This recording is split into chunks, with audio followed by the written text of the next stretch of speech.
ब्यावरा विधानसभा क्षेत्र के मुल्तानपुरा स्थित उत्कृष्ट विद्यालय में संचालित सीएम राय स्कूल में विद्यार्थियों को प्रवेश में आ रही परेशानी को ध्यान में रखते हुए क्षेत्रीय विधायक रामचंद्र दांगी ने सीएम राय स्कूल को 2 शिफ्ट में संचालित करने हेतु जिलाधीश को पत्र लिखा, जिससे ग्रामीण क्षेत्र के बच्चों को बेहतर शिक्षा व सुविधा मुहैया कराए जाने के साथ साथ जिन बच्चों को नवीन एडमिशन की आवश्यकता है उन्हीं स्कूलों में आसानी से प्रवेश दिलाया जाए। इसलिए सीएम राय स्कूल को 2 शिफ्ट में करने हेतु संबंधित अधिकारी को निर्देशित करने को कहा। क्षेत्रीय विधायक श्री दांगी ने कहा कि वर्तमान सरकार नए नामकरण करके लोक लुभावनी योजनाओं से आमजन को भ्रमित कर रही, जबकि धरातल पर उक्त योजनाओं का क्रियान्वयन नहीं हो पा रहा। मध्य प्रदेश सरकार एक और नए स्कूल खोलने की पब्लिसिटी कर रही, वहीं दूसरी ओर स्कूलों की दुर्दशा हो रही, बच्चों को प्रवेश नहीं मिल रहा। बच्चों के भविष्य को संवारने वाले स्कूलों की दुर्दशा नहीं सुधारी गई तो सरकार पर दबाव बनाएंगे और व्यवस्था सुधारने हेतु सरकार को मजबूर करेंगे। स्कूल में जो आज मैंने कलेक्टर को पत्र लिखा है कि सीएम राय स्कूल में जो हमारे क्षेत्र के ग्रामीण क्षेत्र के बच्चों के एडमिशन नहीं हो पा रहे हैं, इससे बच्चे परेशान हैं और सीएम राय में भी एडमिशन नहीं हो रहा है, दूसरा अन्य स्कूलों में भी एडमिशन नहीं, स्कूल है ही नहीं दूसरे।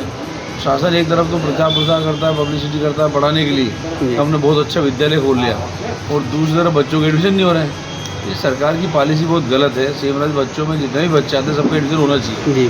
मैंने आज मांग की है और कलेक्टर साहब को पत्र लिखा है कि सीएम राय को 2 शिफ्ट में किया जाए ताकि सारे बच्चों का एडमिशन हो सके। इस बात के लिए पत्र लिखा है, मेरी प्रयास होगा कि दोनों 2 शिफ्ट किए जाए ताकि सारे मेरे क्षेत्र के सभी बच्चे का एडमिशन हो सके। तो करूँगा सरकार को कि वो हर हालत में 2 पाली में शिफ्ट में हमारा स्कूल लगाएगा। एक तरफ सरकार शिक्षा को बढ़ावा देने की बात करती है, दूसरी तरफ बच्चों का एडमिशन नहीं हो रहा है। सरकार की बहुत गलत पॉलिसी है। सरकार नाम बदल करके स्कूल खोलती है, कभी उत्कृष्ट खोलती है, कभी मॉडल स्कूल खोलती है, कभी सीएम राय खोलती है, होता कुछ नहीं है। सरकार व्यवस्था करती कुछ नहीं है, पब्लिसिटी खूब करती है। जितना पैसा स्कूलों को बनाने में लगे उससे ज़्यादा तो उनकी पब्लिसिटी में खर्च कर दिया।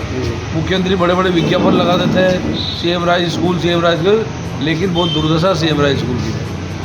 इसलिए अब इसको सुधरवाएंगे, दबाव बनाएंगे, 2 पाली में हमारे विद्यालय चले ताकि सभी बच्चों को एडमिशन मिले। राजगढ़ जिले के ग्राम चैनपुरिया में हिंदू हेल्पलाइन जिलाध्यक्ष ने घायल हिरण की जान बचाई।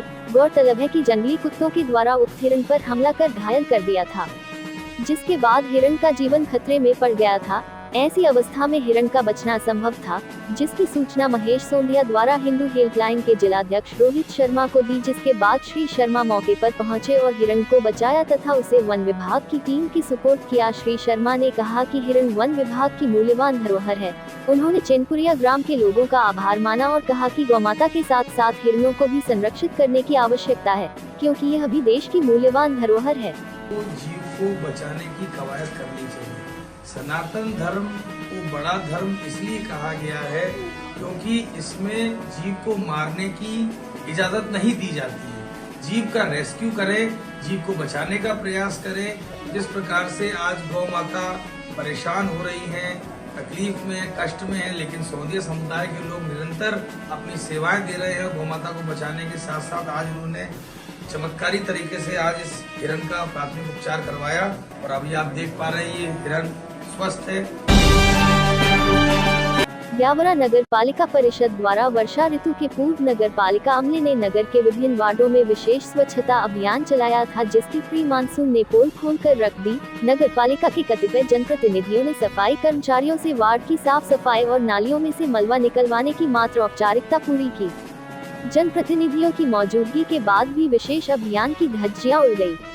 क्षेत्रीय विधायक रामचंद्र दांगी ने कहा कि ब्यावरा नगर पालिका काफी उदासीन है और खाने पीने में लगी रहती है। नागरिकों की कोई चिंता नहीं। प्रशासन को निर्देशित किया कि नालियों की सफाई करे। यदि बारिश के पानी ने अव्यवस्था फैलाई तो उसके जिम्मेदार नगर पालिका होगी। नगर पालिका प्रशासन से मैंने बोला भी है, सीएमओ से बोला है कि तत्काल सारी बारिश के पूर्व में सारी नालियाँ सफाई कराना चाहिए, और जैसा नहीं तो नाली सफाई नहीं होगी तो पूरे शहर में गंदगी होगी। तो मैंने बोल दिया है और हमारा प्रयास होगा कि नाली सफाई करें।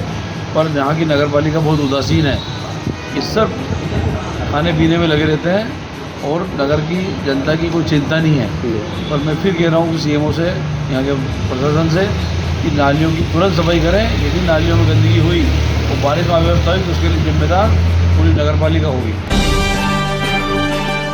मानसून के आते ही कई किसानों ने खेतों में कृषि कार्य पूरा कर खरीफ सीजन की बोनी का कार्य शुरू कर दिया। वहीं कुछ किसान अपने खेतों को संवारने का कार्य कर रहे। कई किसानों का कहना है कि अभी प्री मानसून ने दस्तक दी, किंतु उसमें भी सही तरीके की बारिश जो होती तो बीज बोने का कार्य प्रारंभ कर देते। अभी तक मानसून को लेकर स्थिति स्पष्ट नहीं है, मगर ब्यावरा शहर में खाद बीज की दुकान पर किसानों की भीड़ लगी हुई है, जिसको लेकर सुठालिया बाईपास रोड पर आए दिन जाम की स्थिति निर्मित हो रही है, जिससे यातायात व्यवस्था बाधित हो रही है। आगामी त्योहारों को लेकर एसडीएम कार्यालय ब्यावरा में शांति समिति की बैठक अनुविभागीय अधिकारी राजस्व की अध्यक्षता में संपन्न हुई। उक्त बैठक में मुस्लिम समाज द्वारा ईद को शांति एवं सद्भावना से मनाने को लेकर चर्चा हुई। मुस्लिम समुदाय के लोगों ने बताया कि ईद की नमाज ईदगाह पर सामूहिक रूप से पढ़ी जाएगी, उसके बाद कुर्बानी की जाती है। शांति समिति की बैठक में गणमान्य नागरिक, जनप्रतिनिधि एवं प्रशासनिक अधिकारी उपस्थित रहे।